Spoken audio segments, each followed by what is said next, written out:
I'm not giving myself deadlines, you know. I'm very much a believer that God puts you on a path, right? And you know, with my path, I understand, hey, it's a crazy path, it's a hard path. It was a plan to come here for good. Thank you so much for making time for us.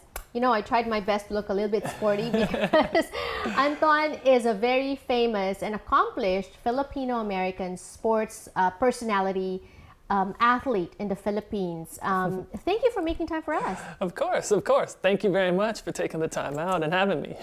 I think the first time that I met you was back in 2012 on the field. You were doing something, I know it was already about soccer, and you were doing something with Gawad Kalinga nonprofit group as well. But you have always been community-based. Why is that? Well, I mean, because it's the future. You know, I grew up through sport, right? Soccer took care of me all my life. And now I just know that it provides good, you know, and all the good that it can provide. So, you know, I look to build communities around the sport, right? And I think that by doing so, I mean, you're just providing good for everyone. Right. You grew up in soccer, but you also grew up in the Bay Area. So true blue Filipino American. Born and raised in the Bay. I was out there, you know, did a lot of bouncing and back and forth from the Philippines. I was out there for 15 years, family relocated over there in '97. And I just decided to come back over here by myself, finish off high school, and then did some college out here, and yeah. And then moved back to the Philippines. And then moved back to the Philippines. Where you established yourself as an influential personality when it came to sports, when it came to soccer, most certainly, community building, and you also have some businesses there as well, so also entrepreneurship. Which is why when I heard about you and your wife moving here, it was a question like, oh, I wonder why. So why? Well, the pandemic. You know, I mean, the pandemic was tough over there. We were over there living in an apartment for, you know, 14 months. When they announced it was going to be online classes again for another year, you know, we didn't want to do that to our son. We wanted him to interact with other kids. And my wife, you know, she's an actress, so it only made sense to come over here to LA. And so we up and packed our bags in a month, packed up our whole house and everything, and came over. And so now you're an immigrant twice, because you first migrated from here to the Philippines, and now from the Philippines to here. What was similar, and what's the difference between those two? Moving over there was, I was single and just out of college. Well, not just out of college. I had been working a dead-end job, so I was working construction, and then I guess I really just wanted to find something new, right? Of course, football was still ongoing, and I'd fly back for the national team, and I'd play, you know, just in Sunday leagues out in the Bay Area. I mean, when I flew back there, it was great, but flying over here during the pandemic, I had a whole family to move. We had to figure out what we were gonna do, how long we'd be able to last for, so it was a big difference. Luckily, I'm a US citizen, so I mean, that's where I was very lucky. You know, Right. The hard part was because I hadn't lived here for 10 years, I had no credit. Oh, And yes. it was a nightmare. I Right. couldn't, you know, we were lucky to have been able to rent a house, Right. but then, you know, to rent a car, to buy a car, it was almost impossible. Buy you know, anything, right? Yeah, Yeah. it was a pain. Right. So I even got turned down to open up bank account. Right. I hear too that there are some banks that offer guaranteed credit cards. Secured cards. Secured cards, and Yeah. that's how you build your Exactly. credit, right? That's a tip to the immigrants that are watching right So now. that's something I had to do, you know. So I Right. had to go get several secured cards. Right. So I ended up picking up 3 secured cards and finally starting to build up my credit again. Although that was pretty gutsy of you and Sam to move here while all your family's in the Philippines. Yeah, they thought we were crazy because we said, guys, if we go to the States in about a month, you know, we're planning on moving out there. They said, you're crazy, it's not gonna happen. I said, well, if we lock in a place, then we're just gonna pack our bags and go. A week later, we locked in a place, Right. and they thought we were the craziest people because we traveled with like 15, 16 boxes. When you pack a bag, what are your top 5 that you bring with you? Oh, top 5. We had to make sure that all of my wife's stuff was there first, right? Right. So all the shoes, all shoes, the the clothes. clothes. For myself, Shoes. I love shoes. I'm a shoe guy. Sneakers? Yeah, sneakerhead. So, so I definitely packed up about 20 or 30 shoes, right? See, look at you. You're talking about your I know. wife's shoes when it's yours. Just as long as I got my shoes, I'll make everything else work over here,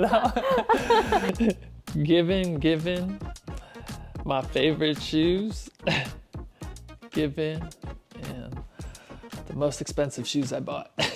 So here we go. Here's 5 out of my, I don't know how many collection. Have a plan and pull the trigger, right? Life's all about taking risks. I like to take risks, If you don't take risks, then you don't know what's gonna happen, right? Was your plan to move permanently or just to ride out the pandemic? It was more permanent, Sam, she always wanted to live out here. I always wanted my son to grow up out here, and I love the States, You have so much out here, especially LA. The weather is great, and I'm starting to get used to the whole area and what the community is all about, right? So what's next for you? How do you see yourself in the next maybe 5-10 years? Definitely gonna be, making LA my home, but then I'll be moving around, I got a lot of work stuff going on, and I got some big plans, and some big things in the works. So when you talk about these big things and big plans, one of those is your league. Yes. Tell us about that. So I have a soccer league in the Philippines. 2018, I took about 8-9 months off of soccer, and I ended up just starting a league amongst friends, right? I put 8 teams together. We would just go out 2 hours a night on a Monday. Finished the first season, it was great. Second season, somehow I was able to get the semifinals and finals on ESPN locally. So then those 10 teams our second season, those 10 teams ended up turning to 48 teams happening every Sunday. Right. Just in one location. But then 6 months later, we were in 6 different locations with over 250 teams. From this league, we were now, after the pandemic, kicked off in 9 cities.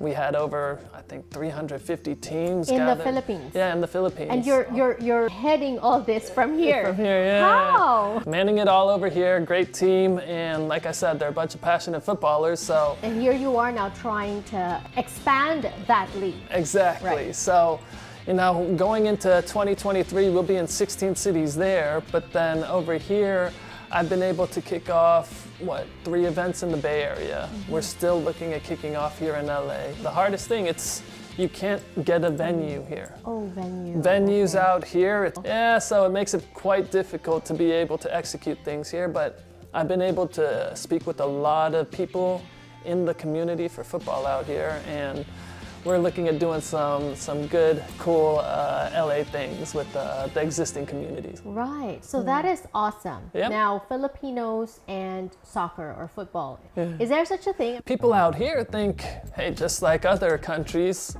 football or soccer is the #1 sport. And I tell them, no, not in the Philippines. Right. The Philippines, it's probably the one place where it's the #4 sport in the country. Is it number 4? Yeah, because Only 2? you have PBA or basketball, then you have volleyball, then you have boxing or martial arts, Right. and then you have soccer. Got it. The crazy thing is, we're actually very built good. for it, Yeah, right? That's what I was gonna say. It's crazy. If you look at our national teams, right? You look at the men's team. The men's side has gotten much better. We were once, when I first started in 2004, we were known as the whooping boys of Southeast Asia. Wow, So okay. people would kick our ass, right? And then we got better and better, right? And then that's what sort of happened in 2010. We did well in a tournament, and that's when things for soccer over there changed overnight. Yeah. And the women's, they're going to be playing in the World Cup next year. And it's just like, how are we not putting more into football for the country? So that's where I'm trying to do my part, create more of a community, bring the community together, because people don't realize there's more football that goes on outside of Manila. Oh, okay. Right? So if you go to Cebu, if you go to Bacolod, if you go to Davao, football is live and well in these cities. and it's just not highlighted, right? And that's why I've set up leagues in all of these other locations, because then we get to pull the best talents from each of them, Right. and we sort of get to put them on a pedestal. Right, right. So, yeah, so our leagues over there, they focus on youth, all the way from 5 years old to to U17s is what we do. Then we have women and we have men. Nice. Yeah, you're providing a platform that Exactly. you never had. Exactly. Or you had very little of. Yeah. Right? That's good. And now it's, like I said, I mean, soccer's got me through everything, and it's my way to get back. Right. So how can the community support you in this endeavor? Just check out @Sevens Football League on Instagram or any of the social media platforms, and just give it a follow. If it's something that you guys like, shoot us a message, and let's see how we could get something going on over here.